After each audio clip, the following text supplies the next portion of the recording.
For years, Maxby stayed silent while others told his story for him. Interviews came and went.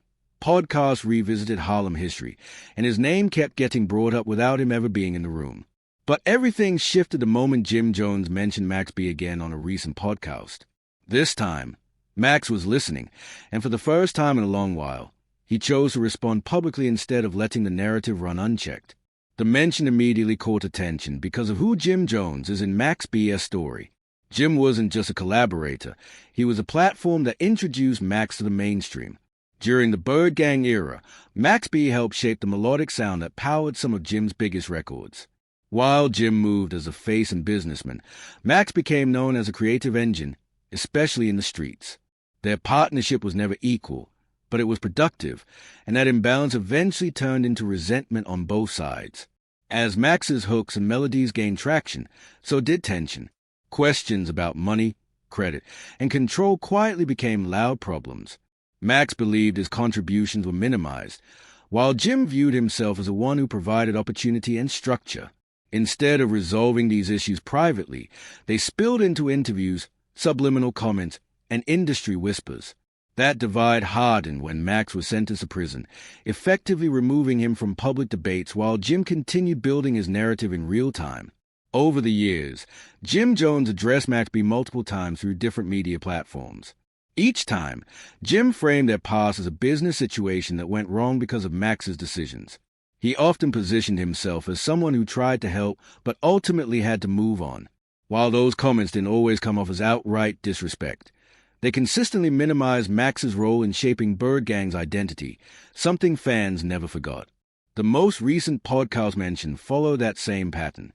Jim spoke calmly but firmly, revisiting the history with a clear tone of finality. His words suggested the situation was old business and that Max's significance had been exaggerated by fans rather than owned through leadership or structure. While Jim avoided direct insults, the message was clear. Bird Gang succeeded because of Jim's vision, not Max's creativity. That framing sparked immediate reaction online. Clips circulated within hours, and longtime listeners began revisiting old debates. Many felt Jim was once again shaping history in his favor while Max remained unheard. Others argued Jim was simply telling his truth. The conversation grew louder precisely because Max had stayed quiet for so long, making this moment feel like a challenge rather than just another interview clip. When Maxby finally spoke, his response wasn't emotional or explosive. It was controlled and deliberate. He didn't deny his past with Jim, nor did he rewrite the history entirely. Instead, Max focused on correcting what he felt was an incomplete version of the story. He explained that his contributions weren't accidental or minor, and that the sound people still associate with that era came directly from his creative input. According to Max, melody, hooks, and wave music weren't trends he followed. They were elements he introduced. Max also addressed the long-standing issue of credit. He emphasized that despite being locked up, the influence of his work continued to echo throughout the industry.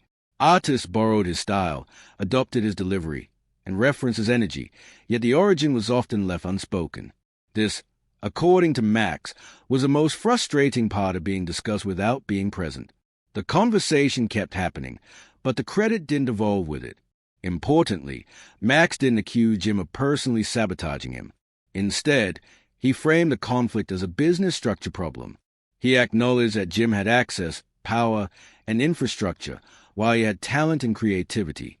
The lack of balance between those roles, combined with unclear agreements, created a situation that was bound to fall apart. Max suggested that what people now label as beef was originally unresolved business that hardened over time. Max made it clear he wasn't responding to start another war. His goal wasn't to trade insults or revive old disses. He explained that after spending years hearing his name used as a footnote or cautionary tale, he finally felt the need to speak on record. Not to change public opinion overnight, but to formally state his side before history became permanent. The tone of Max's response surprised many listeners. Instead of sounding bitter, he sounded resolved. He spoke about growth, accountability, and understanding how the industry works differently now than it did then. He admitted mistakes on his end, but refused to accept being written out of the culture he helped shape.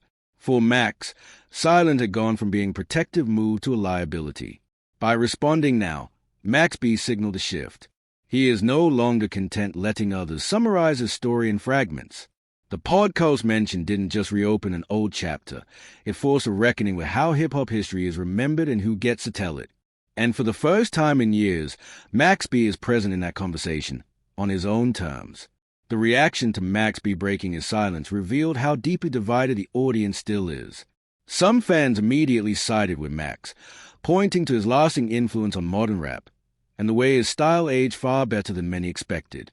Others defended Jim Jones, arguing that structure, financing, and leadership matter more than raw creativity.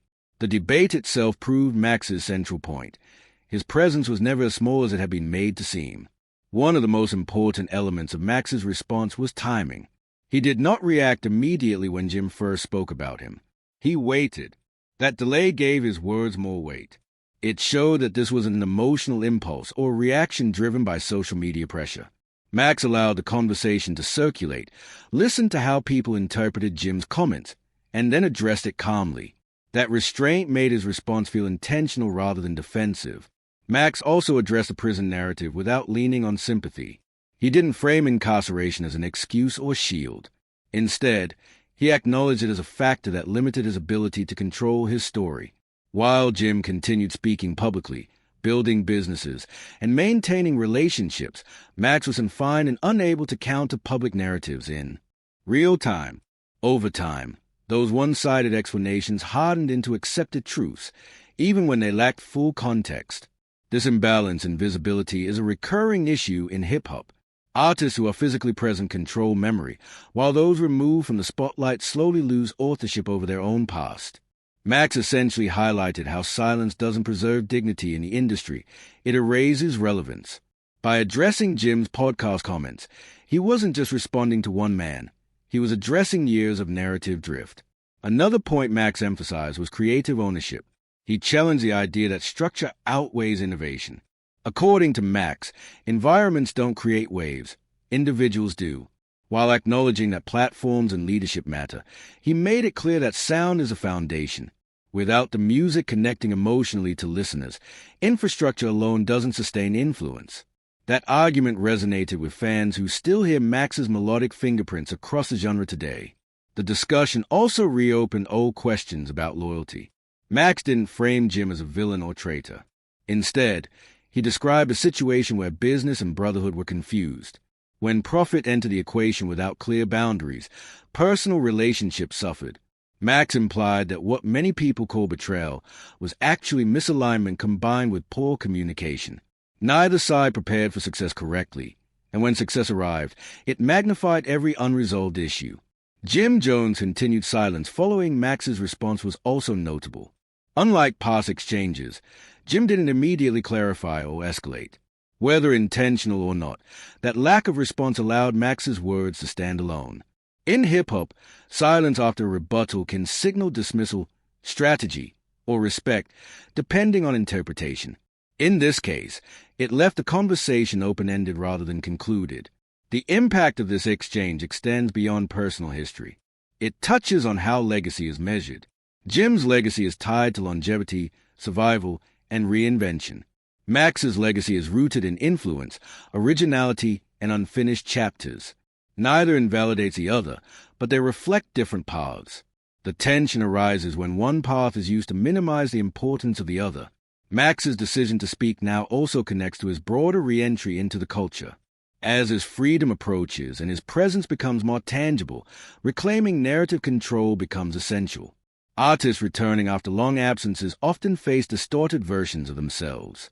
By addressing the past directly, Max reduces speculation and forces future conversations to acknowledge his perspective. The larger lesson in this situation is about documentation versus participation. Jim documented history as it happened. Max lived it but couldn't document it publicly. Over time, documentation becomes authority and less challenged. Max's response serves as that challenge, not just to Jim, but to how hip-hop history is casually simplified. Importantly, Max didn't express a desire to restart conflict. He avoided threatening language and stayed focused on facts and perspective. That approach reframed the situation from beef to clarification. Instead of asking listeners to choose sides, he asked them to reconsider assumptions they may have accepted as truth simply because they were repeated. As the conversation settles, it's clear this moment wasn't about a podcast clip alone. It was about reclaiming authorship. Mac's BS silence was never approval. It was endurance. Breaking that silence doesn't rewrite history, but it complicates it, which is often closer to the truth. In the end, the exchange highlights a reality many artists face. Influence doesn't always come with credit, and silence doesn't guarantee respect. Maxby stepping forward now ensures that his name is no longer a footnote in conversations he helped shape. Whether or not reconciliation ever happens, his version now exists publicly, permanently, and on record.